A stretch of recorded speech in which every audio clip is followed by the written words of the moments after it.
अगर आपकी शादी में लगातार अड़चनें बनी हुई हैं, शादी के लिए आपने कई उपाय कर लिए हैं, लेकिन अगर अभी तक शादी के योग नहीं बन पाए हैं। कई बार होता है कि हमारे घर में रिश्ते बहुत आते हैं, रिश्ता जो होता है पक्का भी हो जाता है, लेकिन लास्ट मोमेंट पे जाकर अगर शादी टूट जाए और कई जगहों पर तो रिश्ता भी नहीं आता है, रिश्ता जो है आता भी है लेकिन किसी न किसी वजह से लड़के वाले मना कर देते हैं। कभी लड़की वालों की वजह से मना हो जाता है तो कभी लड़के वाले के साइड से मना हो जाता है। अगर ऐसे ही स्थिति बार बार आपके साथ भी हो रही है, आपकी जो शादी है उसकी उम्र निकलती ही जा रही है, शादी की उम्र 30 साल 35 साल या फिर उससे भी अधिक हो गई है और अभी तक अगर शादी के योग नहीं बन पाए हैं, अगर आप मनपसंद शादी करना चाहते हैं, आप प्रेम विवाह करना चाहते हैं, लेकिन ऐसे घर वाले नहीं मान रहे हैं या फिर किसी न किसी वजह से शादी नहीं हो पा रही है, शादी में काफ़ी ज़्यादा अड़चनें आ रही हैं, क्योंकि शादी में जो अड़चनें आती हैं उसका एक कारण नहीं होता है, शादी में अड़चन आने के कई कारण होते हैं। तो अगर आपने के शादी में लगातार अड़चनें आ रही हैं, आपने कई उपाय भी कर लिए हैं, आपने पूजा पाठ भी कर ली है, आपने भगवान से प्रार्थना भी कर ली है, उसके बावजूद भी अगर आपकी शादी के योग नहीं बन पाए हैं तो ऐसे में इस वीडियो में आपको एक सरल सा उपाय बताया जाएगा। अगर आप इसको पूर्ण विश्वास और श्रद्धा के साथ करते हैं तो निश्चित रूप से आपकी शादी विवाह में जो भी अड़चनें आ रही हैं वो दूर हो जाएगी और आपकी जो शादी है उसके जल्दी से जल्दी योग जो है वो बन जाएंगे। आपको बता दें कि यह जो उपाय है वो माता पिता अपने बच्चों के शीघ्र विवाह के लिए भी कर सकते हैं और जो बच्चे हैं, लड़के हो या लड़कियां, वो स्वयं इस उपाय को अपने विवाह के लिए कर सकते हैं। अगर माता पिता माँ इस उपाय को करती है, खास करके माँ, तो यह जो उपाय है वो या फिर कोई भी उपाय हो वो जल्दी से जल्दी कारगर हो जाता है, क्योंकि माँ को सबसे ज़्यादा परेशानी होती है, सबसे ज़्यादा वो परेशान होती है अगर उसके बच्चों की शादी की उम्र निकलती जाती है और बच्चों की जो शादी है वो नहीं हो पा रही होती है।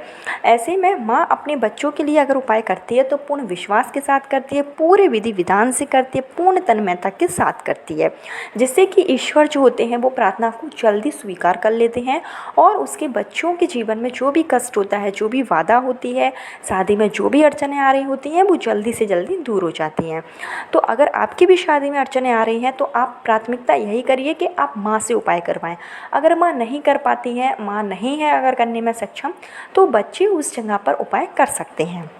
आपको जो उपाय करना है वो आपको करना है योगिनी एकादशी के दिन। योगिनी एकादशी जो कि इस बार 2 जुलाई के दिन पड़ने जा रही है, 2 जुलाई मंगलवार के दिन योगिनी एकादशी पड़ेगी। योगिनी एकादशी का जो दिन होता है वो बहुत ही शुभ दिन होता है जो कि श्री हरि विष्णु को समर्पित है। अगर आप योगिनी एकादशी के दिन पूर्ण समर्पण के साथ मेरे द्वारा बताए गए यह उपाय करते हैं तो निश्चित रूप से आपकी शादी में जो भी बाधाएं आ रही हैं, जो भी आपकी शादी में विघ्न आ रहा है वो दूर हो जाएगा और आपकी शादी के जल्दी से जल्दी योग जो है वो बन जाएंगे। योगिनी एकादशी का दिन ऐसा होता है जिस दिन अगर हम कोई भी उपाय करते हैं, कोई भी पूजा पाठ करते हैं तो उसमें हमें निश्चित रूप से सफलता जरूर मिलती है, क्योंकि योगिनी एकादशी के दिन माना जाता है कि अगर हम योगिनी एकादशी के दिन व्रत करते हैं तो हमें 88,000 गायों के पुण्य के बराबर फल मिलता है। अगर हम व्रत नहीं कर सकते हैं, सिर्फ हम उपाय कर लें, श्री हरि विष्णु की अगर हम पूजा कर लें, कुछ ज्योतिष शास्त्र में बताए गए छोटे छोटे अगर हम उपाय को कर लें तो उससे भी हमारे जीवन की सभी प्रकार की जो बाधाएं होती हैं वो दूर हो जाती हैं। भूल बस अगर आप एकादशी के आप योगिनी एकादशी के दिन यह उपाय नहीं कर पाए या वीडियो आप तक बाद में पहुंची तो फिर आप किसी भी एकादशी के दिन यह उपाय कर सकते हैं, आपको निश्चित रूप से लाभ जरूर होगा। तो इस उपाय को माँ भी कर सकती है और बच्चे भी कर सकते हैं। तो चलिए इस उपाय के लिए आपको क्या क्या करना है, किस तरीके से करना है, तो संपूर्ण वीडियो पूरे वीडियो में आप बने रहिए, आपको पूरी जानकारी दी जाएगी, एक एक चीज़ को आपको बारीकी से समझाया जाएगा। क्योंकि जब आप जो भी उपाय करें तो वीडियो को आप पूरा देखा करिए। अगर आप थोड़ा वीडियो देखते हैं, जैसे आपने आधा वीडियो देख लिया, तो कुछ उपाय होते हैं जो अधूरे छूट जाते हैं या फिर जल्दबाजी में आप उपाय को गलत कर लेते हैं, जिससे कि उपाय का पूर्ण लाभ आपको नहीं मिलता है। फिर आप कमेंट करते हैं और बोलते हैं मैंने यह उपाय किया था, कई बार किया था, लेकिन मुझे सफलता नहीं मिली, मेरे विवाह के योग नहीं बन पाए। तो आप लोगों से मतलब रिक्वेस्ट है कि आप मेरा उपाय करें या फिर आप किसी का भी उपाय करें तो उसको पहले अच्छे से समझ लें, उसको आप देख लें, उसके बाद ही आप उपाय करने के लिए बैठें। तो आपको क्या करना है कि योगिनी एकादशी के दिन ही है जो कि 2 जुलाई मंगलवार के दिन है, आपको सुबह ब्रह्म मुहूर्त में उठना है और सुबह आपको जब आप स्नान आदि करके आपको फ्री हो जाना है। तो जिस तरीके से सुबह आप अपने घर के मंदिर में आप पूजा पाठ करते हैं वो आपको कर लेना है और मैं जो आपको उपाय बता रही हूँ वो आप करें करेंगे शाम के समय। शाम के समय ही आपको यह उपाय करना है। और करना कहाँ है? आपको तुलसी माता के पास में, जहाँ पर भी आपके घर में तुलसी का गमला लगा हुआ है वहाँ पर आपको यह उपाय करना है।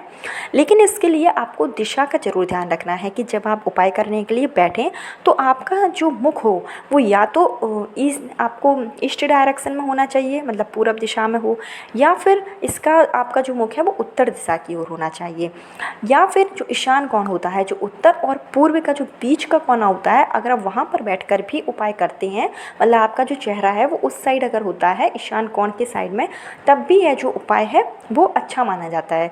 तो आपको दिशा का ज़रूर ध्यान रखना है कि या तो आप पूरब के साइड मुख करके बैठिए, या फिर उत्तर के साइड मुख करके बैठिए, या फिर ईशान कोण में बैठिए। तो जहाँ पर भी आपके घर में, जैसे मान चलिए तुलसी का गमला है, अगर वो कहीं और दिशा में लगा हुआ है तो आप उसको खिसका के इस दिशा में रख लीजिए, फिर आप उपाय करने के लिए बैठिए। तो आपको क्या करना है कि जो जो चीज़ों की आपको ज़रूरत पड़ेगी पहले आप वो इकट्ठा करके रख लीजिए। तो इस उपाय के लिए आपको लेना है पीली सरसों। पीली सरसों जो कि ईज़िली आपको मार्केट में मिल जाएगी, एक छोटा सा पैकेट आता है, उसको आप मार्केट से ले लीजिए। जैसा कि आप वीडियो में देख रहे हैं ये पीली सरसों है, तो आप थोड़ी मात्रा में, मतलब पीली सरसों जो है वो मंगवा लीजिए। इसके बाद में आपको लेना है जायफल। जायफल जो कि हम अपने घर में किचन में मसाले में इस्तेमाल करते हैं।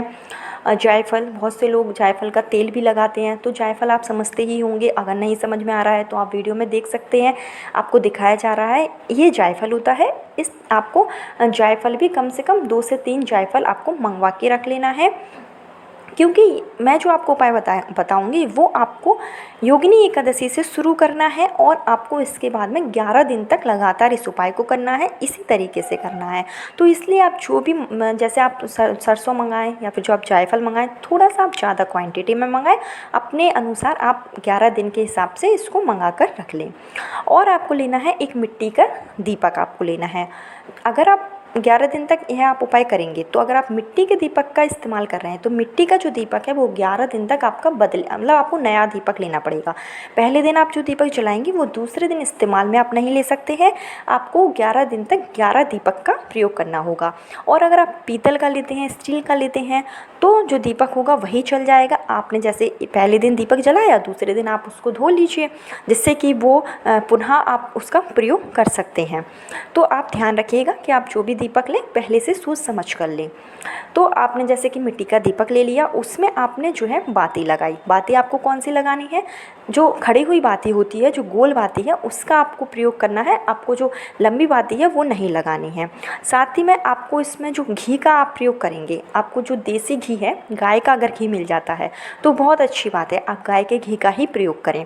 किसी कारण से अगर आपको गाय का घी नहीं मिल रहा है तो फिर आप भैंस का घी का प्रयोग कर सकते हैं, या जो भी आपके पास घी है, जैसे शहर वगैरह में पैकेट वाला घी ज़्यादातर मिल जाता है तो आप उसका भी प्रयोग कर सकते हैं। लेकिन प्राथमिकता आपको यह रखनी है कि आप गाय का ही घी प्रयोग में लाएं। तो इस तरीके से आप ये सब चीज़ें जो हैं वो इकट्ठा कर लें। आपको क्या करना है कि शाम के समय जब आप उपाय करने जाएंगे तो आपको एक बार फिर से स्नान कर लेना है, और आपको पीले कलर के वस्त्र धारण कर लेना है। आपके शरीर में मतलब पीले कलर का वस्त्र होना चाहिए, जैसे आप दुपट्टा ले सकते हैं, अगर लड़के हैं तो अंगोछा ले सकते हैं पीले कलर का। उसके बाद आप तुलसी के सामने, और दिशा का ज़रूर ध्यान रखिएगा, आप आसन पर बैठ जाइए। आपको क्या करना है कि दीपक जो आपने लिया है उस दीपक को आपको प्रज्वलित कर लेना है, और उस दीपक में आपको एक चुटकी जो पीली सरसों है वो आपको डालना है। और साथ ही में जो आपने जायफल लिया है तो थोड़ा सा जायफल आपको खूंद कर, आप जायफल को थोड़ा सा पीस कर रख लीजिए। तो जो पिसा हुआ जायफल होगा वो चुटकी भर जायफल, यानी थोड़ा सा जायफल आपको उसी दीपक में डाल देना है।